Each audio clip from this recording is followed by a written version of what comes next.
vanhu vobuda vachinyora vachiti aiwa real men aiwa are found in Mozambique pamusoro pechitiko chiri very shocking chinoonekwa kuti aiwa masoja auya akati aiwa hatingarambi tichiitiswa zveisusu rikatijoine maprotest. Sana pena mashoko anobuda nyuko panapa anodwa subscribe like turn on the bell so amoziva kuti aiwa nyika yeBotswana kuti aiwa maZimbabweans some of them they took part pama-electoral processes vakanovhota kunyika ikoko. Tinoona kuti vagari venyika yeBotswana vari against the election results yakabuda neoutcome yechiti aiwa vanakomana with the ruling party vachisecure around 70% yemavote-cast. Panapa tinoona kuti vakomana vanopinda mastreets vachiprotesta. Muzana nhasi toona pahendo yekozo vamuda nyora vachiti real men are found in Mozambique and not here in Zimbabwe.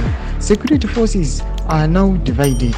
Military now supporting the people when police is defending Frelimo. Aluta kundinyua. Ndio mashoko anobuda nyuko panapa pahendo yekozo vachiti aiwa military yatujamuka. Matengas ari kuonekwa vanhu vakakwira matengas masoja asingahami macitizens but mapurisa ndo achiri kungoita aiwa kauact kasinganzwisiki kasingafarigwi nevanhu.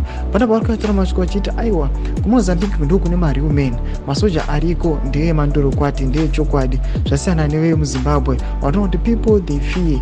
Panapa tiri kuona kuti influence aiwa yainfluenza macitizens anouya achiinfluenza nemasoldiers vopa kutoona kuti aiwa apa hapana kwatinenge tichienda. Let us fight for our own destiny, let us fight for our own identity, let us fight for our own vote. Ndio mashoko anobuda nyongwa panapa. Ngotudzai mafunguro enyu muri kudii pamusoro pechitiko ichi.